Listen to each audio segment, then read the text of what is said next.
I get a feeling there's gonna be a riot. I don't read the newspapers because they all have ugly prints.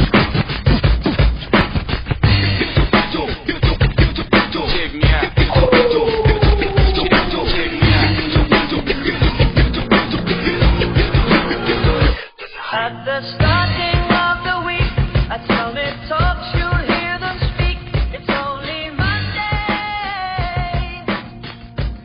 Hola, bienvenidos al segundo programa de A Quemarropa, el podcast de cine dirigido por Roberto Morato y por Tony Alarcón. Conmigo está mi compañero, amigo y el Dana Icro de la crítica nacional, Tony Alarcón. ¿Qué tal? ¿Qué tal? No sé si eso es bueno o es malo. Es bueno, es bueno. Tú y yo sabemos que si alguien tiene que ser John Belushi, voy a ser yo. Sí, eso tienes razón.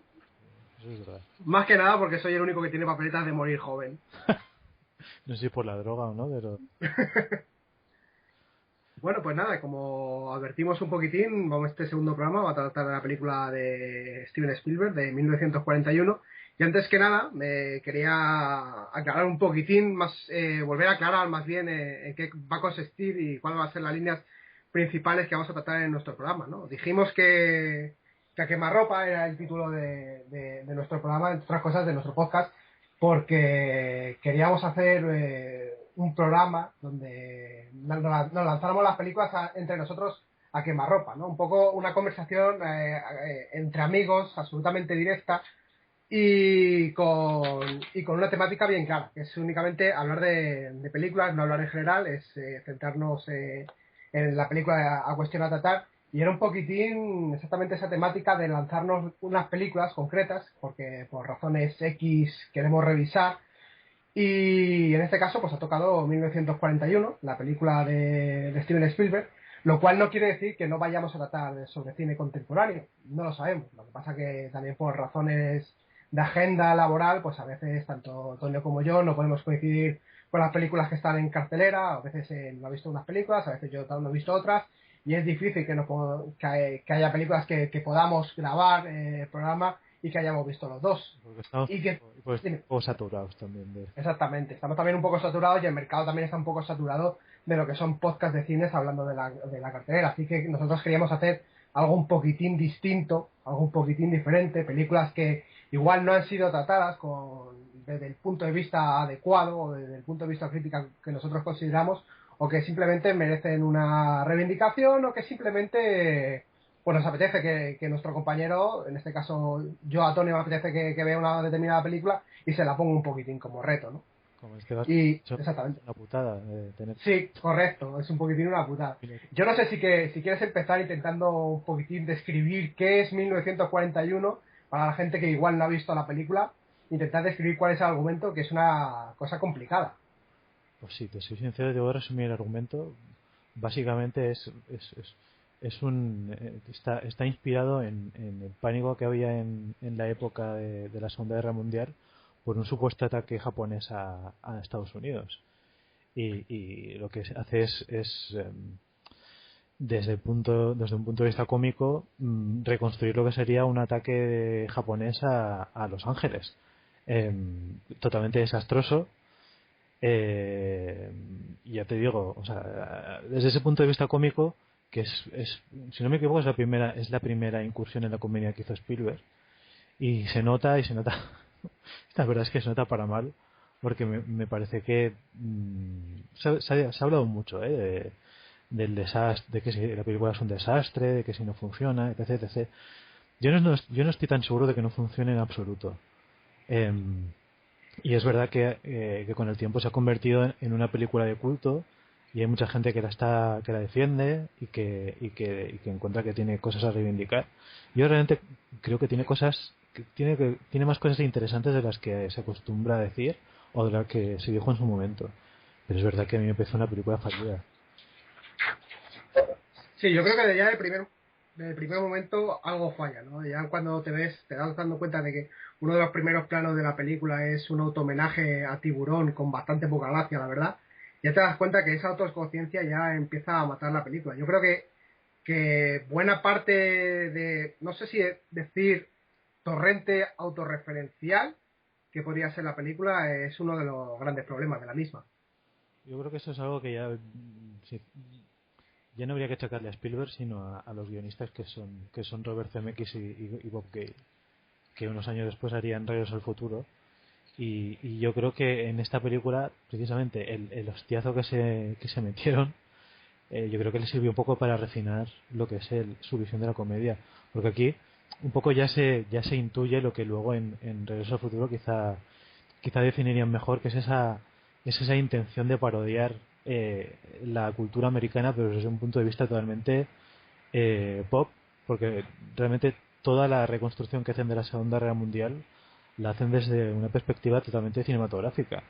O sea, no hay intención de hacer un retrato realmente de Estados Unidos en aquella época, sino del cine de Estados Unidos que ha abordado aquella época. Es curioso porque lo tenía yo también apuntado, esa especie de tratamiento de la nostalgia cinematográfica, pero de una manera, no sé si decir alejada, pero totalmente consciente de ser irónica.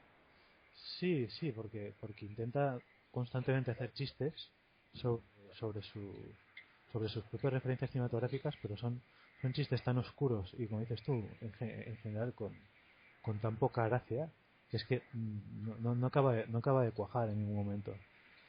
De todas maneras, para mí el principal problema es que el guión va por un lado y Steven Spielberg va por el otro. O sea, me da la sensación de que Spielberg está como un elefante en una cacharrería. O sea, no sabe muy bien cómo abordar la comedia. Esto es curioso que lo dices, porque yo creo que estamos de acuerdo en que Spielberg es un cineasta eminentemente visual. Yo por lo menos considero que es un tipo prácticamente concebido por un ordenador para crear planos. Es un tipo que todo el tratamiento de sus películas viene prácticamente a base de storyboards y de lo que podría ser la planificación visual que tiene en su cabeza. Y en cambio la comedia, para mí por lo menos, necesita un tratamiento distinto, quizá un tratamiento donde se debe dejar una mayor libertad a los actores y sobre todo un tratamiento que muchas veces tiene que ver con el montaje cinematográfico, que es algo que Spielberg planifica más desde su cabeza que de lo que podría ser un convencionalismo, ¿no?, a través de otros tipos de mecanismos. Sí, yo creo que es un problema sobre todo de ritmo. O sea, me da la sensación de que Spielberg tiene aquí un gran presupuesto. No recuerdo ahora cuánto se gastaron en la película, pero bastante, de 35 millones. Claro, es un pastón. Y hay como un ahínco continuo en demostrar que se ha gastado mucho dinero en la película. El uso de grúas, movimientos de cámara, es todo como muy espectacular. Pero eso curiosamente hace que la comedia funcione mucho peor. Porque es que le dedica demasiado, se centra demasiado, digamos, en la espectacularidad de su propia forma de narrar, y un poco pierde a los actores. Curiosamente, los actores en general da la sensación de que están todos muy perdidos. Sí, hay un plano magnífico al comienzo de la película, pero que es un poco del cine lo que estás hablando tú, ¿no? Que es directamente cuando ese submarino japonés llega supuestamente a las costas californianas, y Spielberg lo que hace es trazar un plano a través de las piernas abiertas de un japonés, de una mujer desnuda, que es precisamente la extra aquella famosa que se comía el tiburón en una de las primeras escenas de la película, y que está directamente en pelotas mientras el japonés está gritando Hollywood, Hollywood. Y es una cosa que sobre el papel puede quedar bien, exactamente como pues un descripción de lo que sería esa visión idealizada de lo que es Hollywood, pero que realmente la película queda absolutamente horrible y que no tiene ni pizca de gracia, que es más o menos lo que se pretende conseguir en una comedia. Sí, yo creo que es el principal problema de la película. O sea, que el guión de CMX y de Gale es verdad que es deficiente a ese nivel, pero los chistes que funcionan tampoco les sabe sacar punta a Spielberg, porque ya te digo, porque da la sensación de que está todo como demasiado calculado, y que quizás es lo que dices tú, que le falta un punto de dejar que los actores un poco tengan espacio como para dejarse llevar.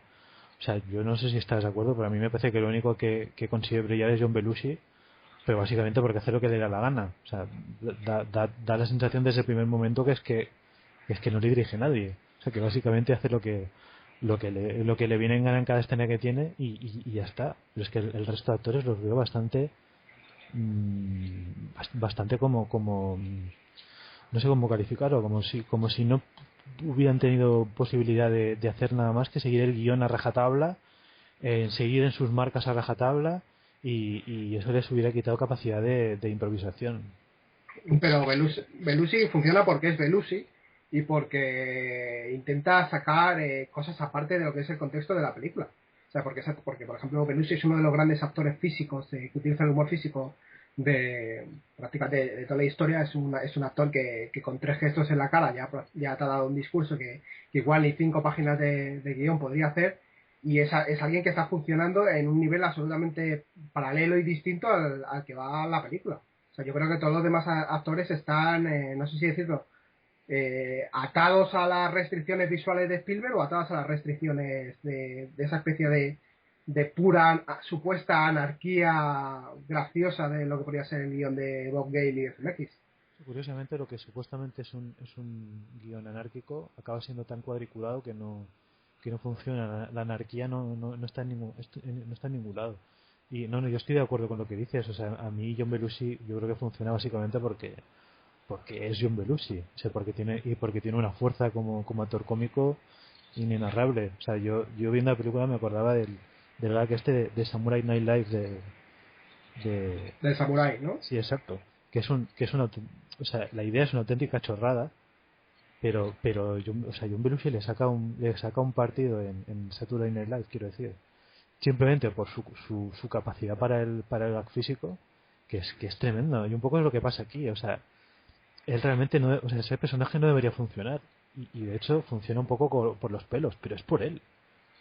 Es por lo que él consigue con 4 gestos, con 2 caídas bien medidas, por 4. O sea, el momento en el que él va pasando la taza para que le echen supuestamente bebida y no hace más que echarle café, y él lo está y tirarla al suelo. Exacto. O sea, es genial, pero es genial por cómo lo interpreta él. O sea, es bestial. Y yo estoy seguro que eso no estaba escrito en el guión. O directamente en la escena de presentación de su personaje, donde directamente mira a cámara y hace 3-4 gestos con la cara, ya te das cuenta que es absolutamente genial. Pero aún así, John Belushi no funciona, y esto lo vamos a hablar porque John Belushi prácticamente, no sé si a partir de su muerte, bueno, yo más que a partir de su muerte, yo creo que a partir de su participación en Desmadre a la Americana se ha convertido en una especie de figura recurrente para la comedia. Es una cosa que quiero tratar ahora. Y yo creo que Belushi funciona mal en esta película precisamente porque ese concepto belusiano de ser una especie de punto anárquico, cómico, dentro de un contexto más cerrado, aquí es algo que no funciona, porque aquí toda la película es anarquía, ¿no? Uno de los lemas supuestos que Bob Gale y CMX intentaron desarrollar en el guión es algo que ellos llamaron civilius sine prudencia, algo así como el lema de la película, que debería ser algo como los civiles sin ningún tipo de prudencia, y que yo creo que es una de las cosas que lastra la película. Sí, a ver, también es verdad que no funciona, claro, John Belushi funciona a pesar de todo. John Belushi funciona porque es muy bueno, claro. A pesar de todo, o sea, es una película que se pierde ya no solo en su propia anarquía, sino sobre todo en su propia coralidad. Es una película que quiere tocar tantos palos y quiere abordar tantos personajes y hacerlo desde perspectivas tan diferentes que no acaba de funcionar nada. O sea, se dispersa muchísimo. O sea, actores que en otras películas realmente son brillantes a nivel cómico, aquí están fatal. O sea, Toshiro Mifune creo que nunca ha estado tan desaprovechado como está en esta película. Incluso Christopher Lee, que hace todos sus esfuerzos en hablar con acento alemán, también está con perdón porque es Christopher Lee, pero creo que está horrible. O sea, no acaba de cuajar ninguno de los personajes porque es que no da tiempo tampoco. Me da la sensación de que la película quiere tocar tantos palos durante un tiempo tan extremadamente limitado, porque incluso viendo la versión de 2 horas y media, que creo que es la el director Cut, sí, que sabía. Exacto, o sea, tampoco funciona. O sea, es que no, o sea, va como la pelota de la narración va con tanta rapidez de un sitio a otro que no da en absoluto la sensación de que nada se desarrolle. Es que además es curioso porque yo creo que la idea que tienen ellos es una narración a través de viñetas, ¿no? Como podría ser películas como El mundo está loco, loco, pero yo creo que aún así es tan sumamente anárquico y te iba a decir descerebrado, pero yo creo que es lo que buscan y en realidad no. O sea, yo creo que es tan sumamente todo desorganizado, no sé si es la palabra que busco, que es que acaba tirando todo lo que podría ser interesante de alguna precisamente de esas viñetas particulares que intentan recrear. Sí, yo creo que uno de los problemas principales que tiene la película es el hecho de buscar el gancho del público en el personaje de Bobby Chico, que sale al principio de la película, que es este lavaplatos, que no funciona para nada. O sea, el actor sé que luego ha hecho muchos papeles secundarios, pero realmente en la película me parece que está fatal. O sea, no, como gancho para el público no funciona en absoluto. Entonces, claro, lo que es supuestamente el personaje que te tiene que servir, entre comillas, de entrada a lo que es la, el universo de la película, si ya no te engancha, si ya no funciona, entonces ya estás perdido. Y a partir de ahí es que todo me parece que es un desastre detrás de otro. No acaba de funcionar. Eh, Cuando hablaba un poquitín también de eso, esta especie de anarquía narrativa que le hace a la película y que lastra un poquitín lo que podría ser no sé si decir el concepto de personaje de John Belushi, hablaba un poquitín de cómo John Belushi se ha convertido en una figura recurrente, ¿no? Yo creo que a través de los años, sobre todo ahora mismo en cuanto a comedia contemporánea, vemos esa especie no sé si decir, de una especie de tratamiento convencional de la trama y cómo esa figura, como ese especie de diablillo anárquico va proporcionando, no sé si quizás vías de escapes, lo que podría ser de la comedia más pura. No sé, estoy pensando por ejemplo en la figura de Melissa McCarthy en Bridesmaids, estoy pensando por ejemplo en la figura de Zach Galifianakis en Resacón en Las Vegas, que son personajes que están directamente sacados de un canon belusiano. Sí, sí, está claro que ahí Belushi ha creado escuela en el sentido de ese sentido de la anarquía. Lo que pasa es que, claro, lo que en Belushi era una cosa natural y realmente tiene una fuerza cómica que es inexplicable. O sea, es verlo en movimiento y es no sé, tú te das cuenta que es un animal escénico. Y en otros actores es verdad que da la sensación de que es una cosa como mucho más forzada. Sí, pero yo hablo más que en una cuestión actoral casi como de una figura narrativa, de haber convertido lo que es bueno, no, decir no, lo que es prácticamente el actor John Belushi, el haberlo convertido en una figura narrativa dentro de la comedia actual.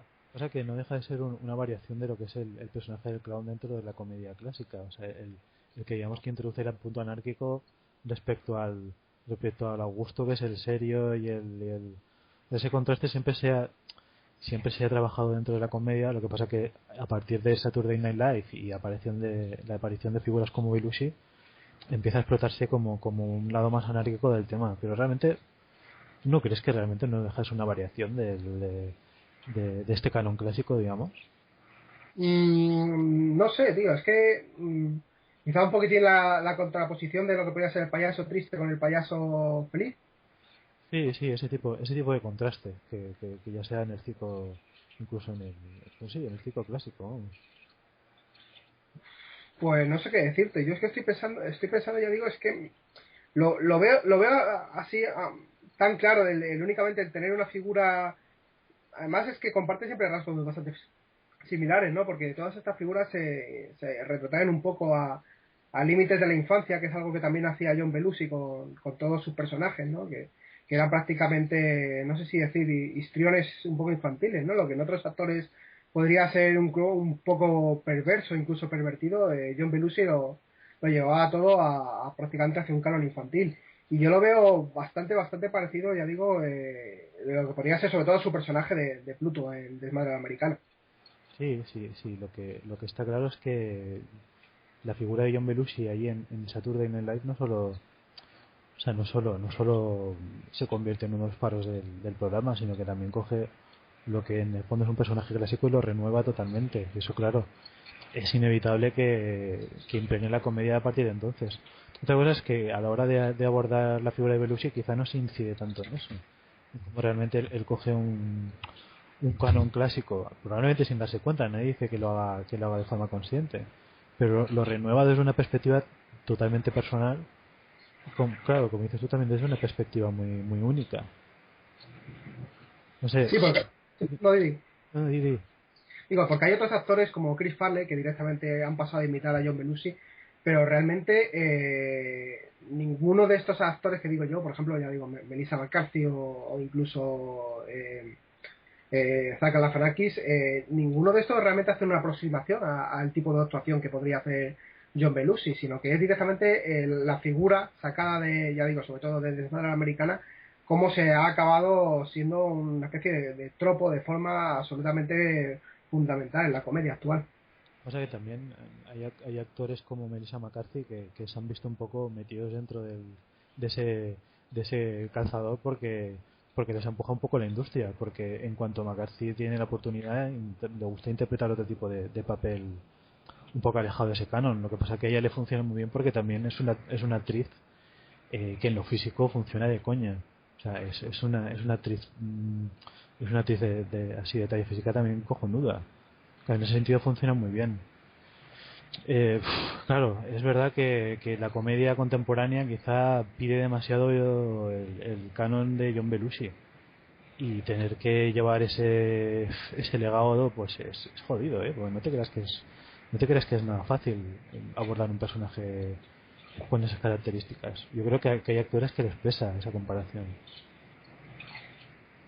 Bueno, también quería tratar un poquitín, no sé si igual lo hemos sorteado un poco por encima, en el momento en el que se rodó 1941, ¿no? Yo creo que estabas hablando antes del presupuesto de la película y de cómo Spielberg prácticamente hizo lo que le dio la gana, y también podemos hablar un poquitín de lo que fue esta película también para la muerte del nuevo Hollywood, precisamente, además teniendo en cuenta que Spielberg ya estaba más o menos reformulando todo lo que podría ser la industria del cine gracias a los éxitos de Tiburón o de Encuentros a la tercera fase. Fíjate que yo tengo la sensación de que 1941 es la película que definitivamente le pone en el camino, en el sentido de que él, yo no digo que haya sido que fuera casualidad lo que había conseguido antes, pero está claro que él tiene una idea muy determinada del cine y adquiere una seguridad a la hora de rodar. Y claro, cuando aborda 1941 lo hace con una sensación. También hay que indicar una cosa, que es la primera película que rueda él. La primera película no, perdona. Lo estaba pensando yo que es la primera película en la que él no colabora como guionista, y no porque Duel ya no era guion suyo, y de hecho Tiburón tampoco. Pero es verdad que él le gusta intervenir en los guiones, y yo tengo la sensación de que 1941 le llega ya escrito, por mucho que él lo encargue. Y mi sensación es que es un poco la que le pone los pies en el suelo de la película, porque en Tiburón había estado compitiendo muy codo con codo con la Guerra de las Galaxias, y aquí se encuentra con que realmente la figura de George Lucas un poco le está comiendo terreno. Y mi sensación es que hasta cuando, claro, no rueda hasta un par de años después, o no acaba hasta un par de años después, En busca del arca perdida, y ya mi sensación es que ya intenta como tender a un tipo de cine mucho más comercial y mucho más encaminado hacia el tipo de cine que quería sobre todo durante los 80. Porque si te fijas, tanto Encuentros en la tercera fase como 1941 son películas en el fondo muy personales, en el sentido de hacer un poco literalmente lo que le dé la gana. Claro, el hecho de que 1941 no funcione le hace un poco refugiarse, entre comillas, en esa estructura de Lucas de hacer películas comerciales, que es lo que quiere el público, y un poco recuperando ese esquema del cine de su infancia, del serial, etc., que luego impregna, yo creo que mucho su cine de los 80, más allá de las películas más personales, claro. Que también es un poco el cambio de paradigma que estaba sufriendo Hollywood en esos momentos. Sí, no, está claro. O sea, él es un cineasta que está a caballo entre los cineastas personales de los 70 y los comerciales de los 80. Y él se encuentra un poco con esa tesitura de estar entre esa posibilidad de hacer un poco el cine que él quería hacer y un poco de tener que adaptarse a la industria, y se tiene que tragar la industria sin, o sea, pero vamos, sin poder hacer nada. O sea, es que en 1941 le obliga a agachar la cabeza y a aceptar lo que tiene que aceptar. O sea, porque no le queda más remedio que buscar un tipo de película mucho más comercial. Claro, yo es que se habla mucho de La Puerta del Cielo, ¿no? Como película bisagra entre estas dos épocas, entre lo que podría ser, por la gente que no lo conozca, nuestros oyentes que lo conozcan, lo que podría ser el New Hollywood, que era una época donde los estudios de Hollywood directamente volcaron sus miras hacia los directores para intentar cautivar a una audiencia más más joven, perdón. Y un Hollywood, no sé si decirlo más moderno, no sé, más moderno, directamente, que es el Hollywood prácticamente en el que vivimos ahora, que es un Hollywood no tanto de productor, pero sí un Hollywood más con la mirada puesta en la industria, que más o menos lo que estamos, ya digo, lo que estamos viendo ahora. Y yo creo claro, una película, o sea, un director, perdona, como Steven Spielberg, que debería hacer dos grandes pelotazos como Tiburón y como Encuentros a la tercera fase, que se le den prácticamente las llaves de dos, no solo de uno, sino de dos estudios, como fueron Universal y Columbia, y que directamente pegue un petardazo como en 1941, yo creo que debió ser por lo menos un toque de atención bastante grande para la industria.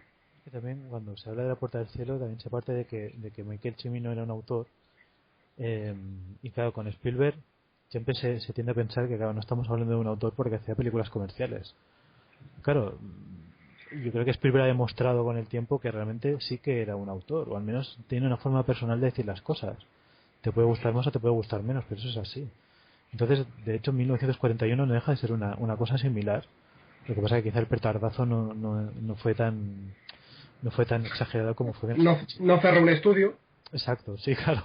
Es que en el caso de La Puerta del Cielo, claro, estamos hablando de una película que costó una burrada. ¿No? Ahora no recuerdo cuál fue el presupuesto, pero de los más altos de la historia en aquel momento. Y recaudó muy poco. Ahora no recuerdo las cifras. Claro, en el caso de 1941 estamos hablando de una película que costó 35 millones, pero al fin y al cabo recaudó casi 95. 90, sí. O sea, sí, es un mal funcionamiento en taquilla, pero tampoco es un absoluto desastre. O sea, son unas cifras, bueno, flojas, pero digamos que relativamente aceptables.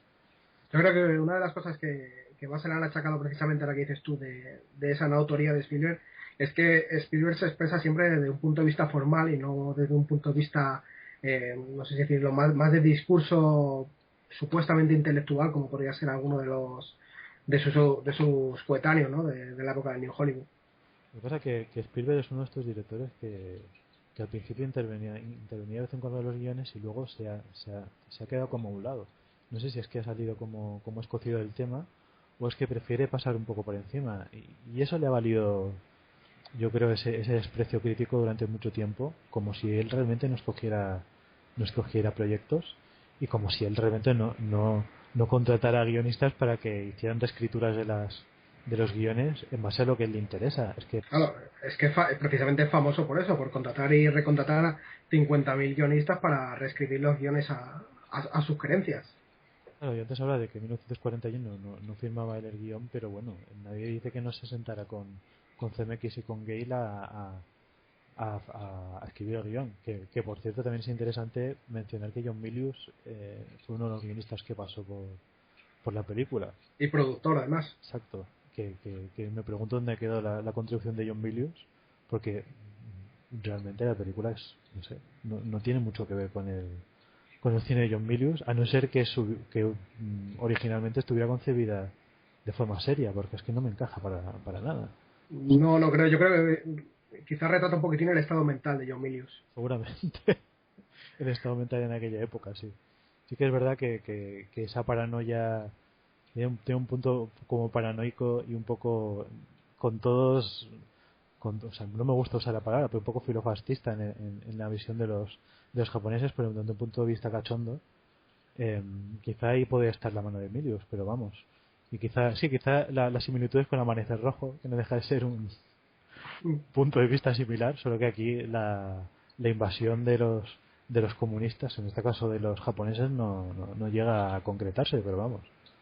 No, pero yo creo que decías una cosa al principio sobre la visión pop que Gale y CMX daban al tratamiento de guión y es algo que con lo que estoy totalmente de acuerdo, sobre todo, no sé, en los años en los que se rodó 1941, la Segunda Guerra Mundial prácticamente estaba considerada como una reliquia cinematográfica y mucho de eso hay en esa película. Ahora mismo yo creo que sería absolutamente imposible, sobre todo por temas no sé decir, de corrección política o siempre de temas de reconstrucción cinematográfica, hacer una película tan sumamente descreída y tan sumamente irónica y sarcástica como 1941. Incluso, vamos, ya no te cuento del propio Spielberg que jamás se le pasaría por la cabeza hacer algo así. En ese sentido también hay que tener en cuenta una cosa. No muchos años antes Coppola rueda El Padrino, que no deja de ser una reconstrucción del cine de gángsters también desde una perspectiva puramente cinematográfica, que eso es algo que mucha gente se le olvida cuando habla del Padrino. O sea, los cineastas de esta generación, y ahí hay que incluir a Spielberg, realmente no reconstruyen las épocas que retratan, sino que reconstruyen el cine de la época que retratan o cómo el cine ha tratado la época en la que retratan. O sea, es un cine postmoderno, no desde una perspectiva ya tarantiniana, digamos, sino mucho más sutil, en el sentido de que cogen sus recuerdos cinematográficos y filtran sus ficciones a partir de ahí. Y un poco 1941 es eso. O sea, es una comedia sobre la Segunda Guerra Mundial que lo que hace es hacer un batiburrillo de películas sobre la Segunda Guerra Mundial, utilizando bromas que, sinceramente, yo creo que poca gente debe pillar. Y ese es el principal problema, que es que no funciona. O sea, ya no porque el hecho de tratar la Segunda Guerra Mundial desde un punto de vista sarcástico no tenga gracia, es que los gags son tremendamente, yo para mí, tremendamente oscuros. O sea, son muy difíciles de captar las bromas. Y también, ¿tú no crees que también intentas responder un poquitín a lo que era el cine de la Segunda Guerra Mundial hasta entonces? Que pienso también, por ejemplo, en cómo Spielberg quiso contratar a John Wayne o Charlton Heston incluso para personajes de la película y pienso prácticamente en una especie de reacción a ciertos títulos bélicos de hasta aquel entonces. Sí, seguramente la intención era reírse del cine de la Segunda Guerra Mundial que había hasta ese momento. Y por eso digo que también la película está concebida desde esa perspectiva, utilizar tópicos del cine de la Segunda Guerra Mundial desde un punto de vista sarcástico. Es que claro, es que no funcionan. O sea, o sea, ¿qué tópicos? ¿De qué tópicos se ríe? Porque personajes como el protagonista este que limpia platos, que está tan obsesionado con un baile, o sea, no sé dónde acaba de encajar en este tipo de ficción. Que es un poco también, no sé lo que pensará, pero es un poco también no sé si casi la propia obsesión de Spielberg por intentar hacer un musical. Sí, y ahí entraríamos un poco en lo que yo decía al principio, de que es una película que tiene muchos defectos y que no acaba de funcionar, pero en la que se pueden encontrar detalles interesantes. Y es que en 1941 me he sorprendido viendo apuntadas muchas cosas de la saga Indiana Jones. O sea, porque toda la pelea, por ejemplo, en el baile, toda la coreografía que se hace, o sea, a mí me recordó muchísimo al principio de Indiana Jones El templo maldito. Maldito. O sea, me parece un esbozo, pero además clarísimo como dices tú, aquella ya está, directamente aquella ya está concebida como musical. Y aquí un poco va por ahí. Es que incluso el tipo de movimiento de los personajes, ese sentido como casi de danza de las coreografías de las peleas, yo creo que eso lo cogí y lo perfecciona en Indiana Jones. Y esto está aquí apuntado, y además mi sensación al menos es que en varias secuencias. También es un poco lo que hemos dicho antes, ¿no? De ese tratar de intentar reconstruir los géneros clásicos con los que ellos se criaron, pero desde un punto de vista, no sé si decir casi pre-postmoderno.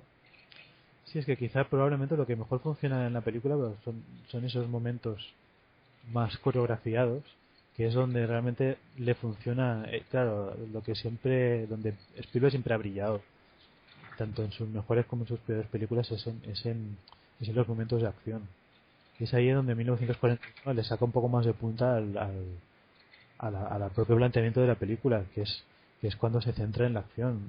Y hay ese momento que el momento del baile, a mí me parece que ahí sí que Spielberg le saca un poco más de partido a la situación.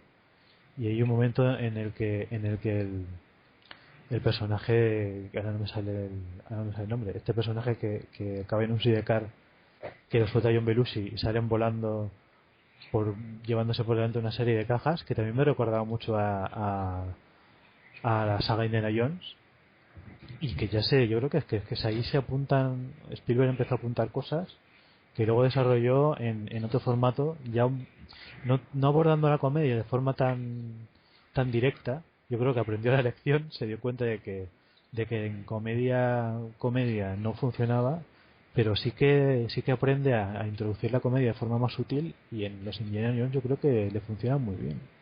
Es curioso esto que dices, porque precisamente uno de los géneros, bueno, una de las formas más visuales del cine es precisamente el slapstick, que es prácticamente únicamente realización y montaje, y es algo que Spielberg debería dominar de alguna manera, y es algo que en la película apenas se practica, más allá de lo que hemos dicho, los insertos prácticamente actorales de lo que podría ser John Belushi. Es que es una película que también es muy de diálogo, es una película muy dialogada.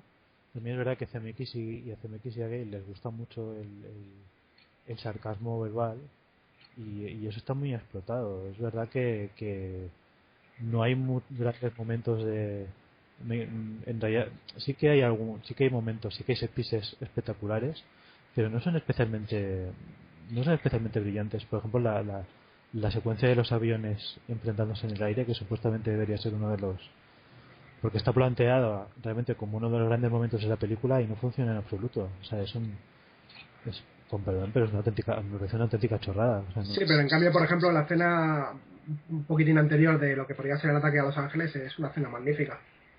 Sí, porque la película es lo que va alternando momentos en los que te das cuenta de que Spielberg ahí sí funciona, en momentos más, sí, en los momentos, no sé si tanto de slapstick, pero básicamente de humor físico.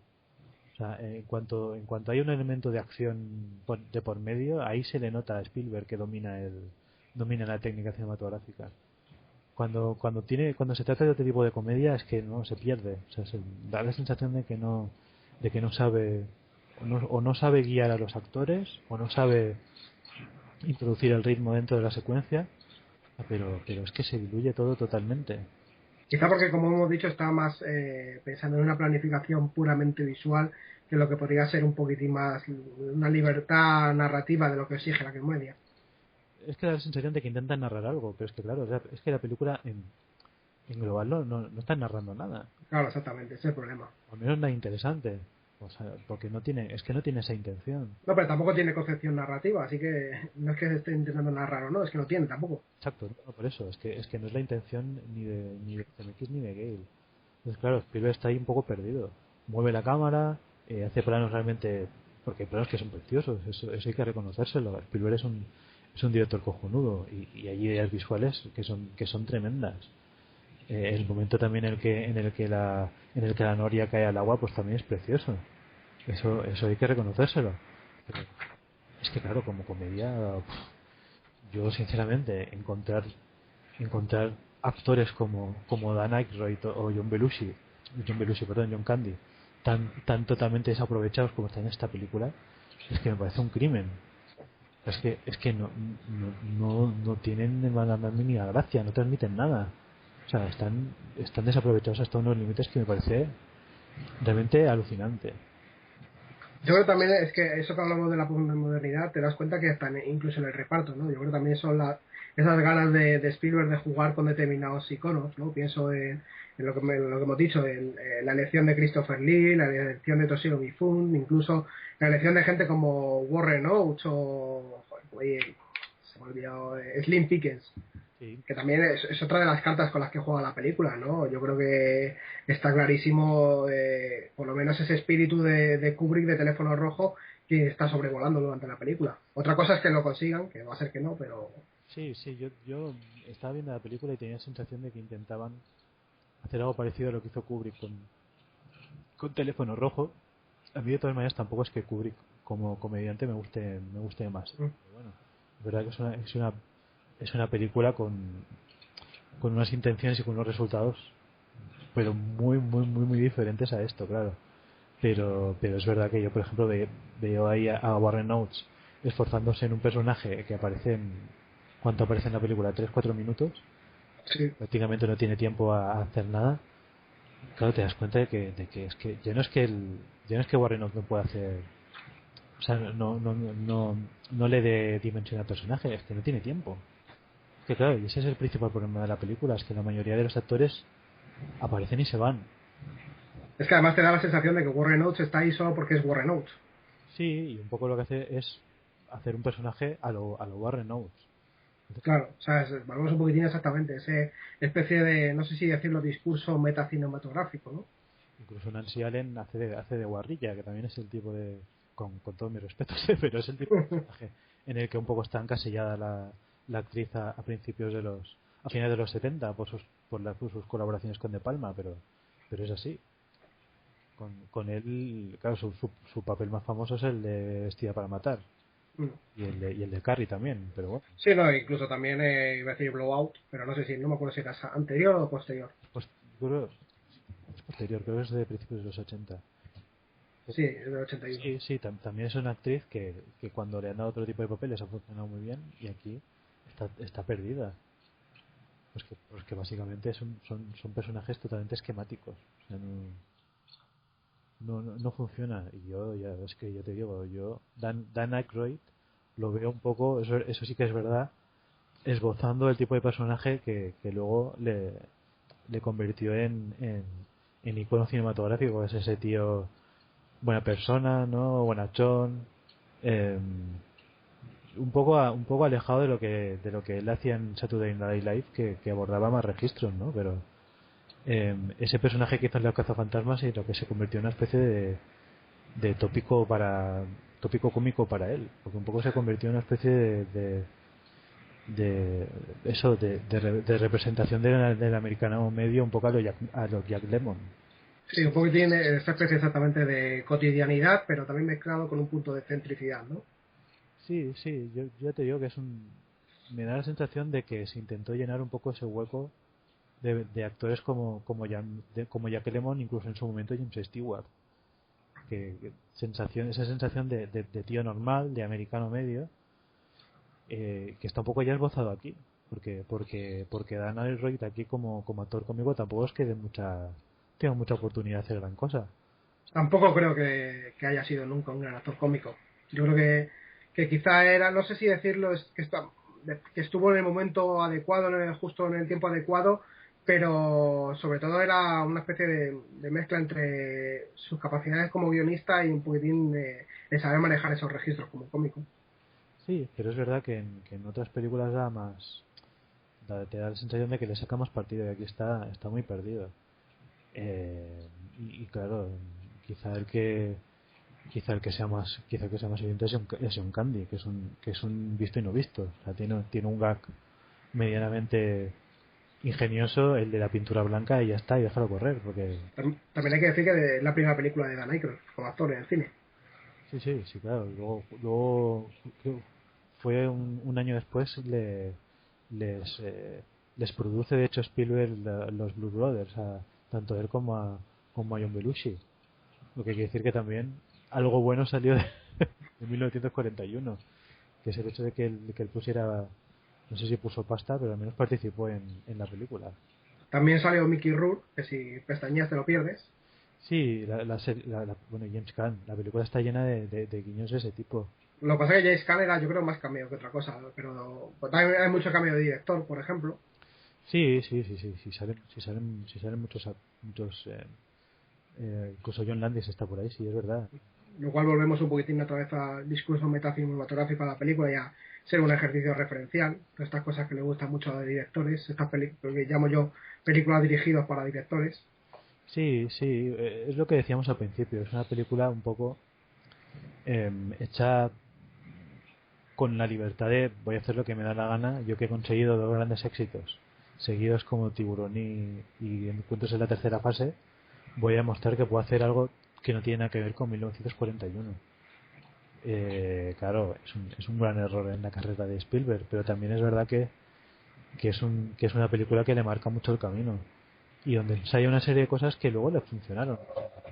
Es un fracaso quizá como película, pero a mí es un paso imprescindible en toda la carrera de dentro de la carrera de Spielberg, porque sin 1941 quizá no existiría En busca del arca perdida tal y como lo conocemos.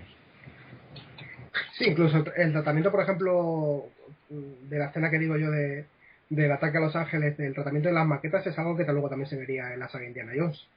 Sí, incluso los propios CMX y Gale también aprovecharon cosas de 1941 en películas como Regreso al Futuro, porque es que hay el uso del humor físico que hay aquí esbozado, yo creo que también en cierta manera lo aprovechan. Y me da la sensación de que CMX también toma nota de lo que no le funciona, con todos mis respetos, de lo que no le funciona a Spielberg. Bueno, ya hemos dicho que el discurso básicamente de esta película y el de Regreso al Futuro es bastante parecido. Es revisionismo desde una cierta parte nostalgia, cierta parte ironía de una época cinematográfica, es algo que está tanto en 1941 como en Regreso al Futuro. Sí, bueno, lo que a mí me parece curioso es que tardaran 6 años en hacer Regreso al Futuro CMX y Gale, porque antes hicieron 2 películas más. Y en cambio, yo es que vinculo mucho el discurso de 1941 con el de Regreso al Futuro. Me parece que están muy conectados. Y me sorprende que tardaran tanto en volver a él. No sé si es que no la pudieron financiar. No, eso te voy a decir yo, es que creo que costó bastante financiarlo y bueno, ellos estaban, según acabó 1941, ellos ya estaban con frenos locos. Sí, claro. Y yo me imagino que hicieron esta en busca del corazón verde tras el corazón verde, perdón, porque debía ser más baratas que Regreso al Futuro. Pero ahí está claro que hay una continuidad, porque al fin y al cabo Regreso al Futuro no deja de ser la época pre Primera Guerra Mundial o sea, Primera Guerra Mundial, digo, pre Segunda Guerra Mundial o directamente segunda, pues, Sí, no, varias, o sea, perdona, lo que quedó después de la Segunda Guerra Mundial. exacto, sí, porque claro, estoy pensando que es Posguerra. finales de los 40 o principios de los 50, principios de los 50, ¿no? Si no me equivoco. Sí, pero es la generación que creció exactamente después de la guerra. Sí, exacto, hay una especie de conexión entre las dos películas que no deja de ser curiosa. Eh, Incluso también te iba a decir que incluso en Forrest Gump hay una visión parecida. sí, lo que pasa es que claro, ahí también parte es una obra ajena, ¿no? Pero es verdad que hay mucha más continuidad en la obra de CMX y Gale de lo que parece cuando uno ve 1941 así, con ese punto de desprecio, ¿no? Que se ve habitualmente. Pero me parece que es una de estas películas que al menos evidencian que incluso una película fallida como esta puede tener cosas interesantes y puede dar pie a películas más interesantes, como a mí me parece que dio, porque yo creo que da pie tanto a por un lado las películas de Spielberg de Indiana Jones como a Regreso al Futuro. Me parece que está totalmente conectado. Bueno, solo por establecer el debate de lo que pasa cuando a un director se le da total libertad, ya solo por eso es interesante. Sí, ahora mismo estaba leyendo en Wikipedia, porque estaba repasando un poco, que Bob Gale en un DVD en el documental del DVD de la película ya dice lo que antes comentábamos, que realmente la película no fue un fracaso, que no dio tantísimo dinero como habían dado las películas de Steven Spielberg, pero que dio pasta. Y no sé por qué siempre tiene esta imagen de fracaso en taquilla, porque realmente tampoco fue un fracaso tan rotundo. A nivel crítico sí que es verdad que la dieron muchos palos. Por ejemplo, Pauline Kael dijo que la película era lo más parecido a meter tu cabeza en una máquina de pinball durante 2 horas. Tampoco está muy equivocada, sinceramente. Pero sí que es verdad que también igualmente Spielberg se recibía muchos palos en su primera época. Incluso en alguna de sus mejores películas le metían muchos palos. Y hay que recordar que muchos críticos que hoy en día la defienden y la llaman maestro, en las películas de sus inicios, vamos, las ponían a parir, pero vamos, a la... Esto que dices ahora es curioso porque quizá podríamos entablar un mini pequeño debate para acabar, porque quizá esta es la película que demuestra que Spielberg no es tanto un cineasta clásico como ahora mismo, por ejemplo, con películas como Caballo ¿qué es? ¿Caballo de guerra o Caballo de batalla en español? Siempre me equivoco con el título.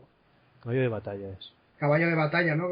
Que mucha gente se ha llenado la boca hablando de cineasta clásico. Yo creo que esta es una película que directamente demuestra que Spielberg, cineasta clásico, por supuesto, nada, es un cineasta absolutamente posmoderno. Pues es lo que yo te decía antes del Padrino. O sea, a la gente se le llena la boca cuando habla del Padrino, del cine clásico, una obra súper clásica, etc. Y a mí el Padrino, las tres partes me parecen cine posmoderno, pero total y absolutamente. Lo que pasa es que, claro, cuando se habla en general de cine posmoderno se piensa en Tarantino, pero claro, Tarantino es una generación muy posterior, y creo que lo que hace básicamente es mixes de películas anteriores. Lo que hace gente como Coppola, incluso gente como Scorsese o como Spielberg, realmente es lo que hace es reconstruir el cine de su infancia, pero claro, con mucha más utilidad. Y un poco el cine de Spielberg es eso continuamente. A mí me sorprende que eso no se aprecie. Y quizá es lo que tú dices, que 1941 lo deja muy claro, pero bueno, si viendo la saga Indiana Jones no te das cuenta de que está reconstruyendo el cine de aventuras de su infancia, o el extraterrestre, también el cine de aventuras de su infancia, o sea, no sé, qué hace falta mostrar para evitar. O incluso sus primeras películas, que no eran más que reconstrucciones del cine de serie B. Es un poco de lo que hablábamos, que incluso sus primeras películas como Tiburón o Duel eran prácticamente revisiones desde un punto de vista postmoderno de lo que podría ser la serie B que se estaba practicando por aquellos momentos, incluso con la que habría crecido el propio Spielberg. Es que incluso películas muy posteriores, como La Guerra de los Mundos o como Minority Report, eso ya está ahí. Lo que pasa es que, claro, son películas en las que ya contaba con un presupuesto mucho más alto, pero es que el cine de serie B y sobre todo el cine de su infancia está muy presente, yo creo que en toda la filmografía de Spielberg. Considerarlo un cineasta clásico es una cortedad de miras, pues como en la mayoría de directores de esta generación. Da la sensación de que se han vendido como no se han vendido ellos, se han vendido industrialmente como cineastas clásicos o como clásicos del cine, y así se ha quedado, y da la sensación de que no salimos de unos tópicos críticos a ese respecto, que la verdad es que es una pena. Sí, sobre todo porque se atiende más a la visión del propio crítico que a lo que es en realidad su obra. Sí, porque basta leer cualquier biografía de Spielberg para darte cuenta hasta qué punto la televisión, sobre todo la televisión, es verdad que también le gustaban los seriales cinematográficos, pero no tenía tanta influencia como Lucas en ese sentido. Y sobre todo la tele y las películas que había por la tele le influyeron muchísimo, y yo creo que eso es muy evidente en su filmografía como director, pero también en su filmografía como productor. Bueno, yo creo que aquí podemos ir dando por acabado nuestro programa número 2 de A Quemarropa, dedicado a 1941, la película de Steven Spielberg, que ya hemos dicho que no fue un fracaso en taquilla, que fue bastante mal considerada en su época y que hemos intentado analizar con toda la objetividad y criterio posible. Y sin más, yo creo que podemos ir despidiéndonos, no sin antes que Tony os presente el próximo programa de A Quemarropa, que ya va a ser nuestro número 3 y que espero que pueda gustar. 3 y 4 en este caso. Como decía Roberto al principio, la idea es lanzarnos retos cinematográficos y un poco obligarnos a revisar películas que puedan ser revisables. Y yo había pensado que podría ser interesante revisar Matrix, no solamente la primera película, sino también las secuelas, a ver cómo han aguantado el tiempo, porque es de ese tipo de películas que en su momento como que rompieron mucho la pana, pero me quedo con la sensación de que el tiempo no las ha tratado bien en el sentido de legado cinematográfico. Y creo que podría ser interesante, y lo habíamos estado hablando, dedicar un programa exclusivamente a Matrix, porque realmente hay mucha tela que cortar, y otro a las secuelas, y un poco a lo que ha dado pie a Matrix, porque también ha dado pie a muchas cosas buenas y malas, incluso dentro de la filmografía de sus propios directores, de los Wachowski. Sí. Así que ya sabes, el programa número 3 estará dividido en dos partes y trataremos por una parte de Matrix, la película de ciencia ficción de los hermanos Wachowski, y por otra parte de sus secuelas, de Matrix Reloaded y Matrix Revolutions. Y será eso, pues un podcast dividido en dos que esperemos que os guste. Esperemos vernos después de las vacaciones, dentro de igual 15 días así, que ya sabemos que hemos tenido aquí el periodo estival y que bueno, hombre, a pesar de que habíamos lanzado el primer programa y que prometíamos hacerlo cada 15 días, nuestras vacaciones son sagradas. Y nada, pues sin nada más, despedir a mi compañero Antonio Alarcón. Muchas gracias por todo. Un placer, como siempre. Y nada, nos vemos en el próximo programa de A Quemarropa. Hasta luego.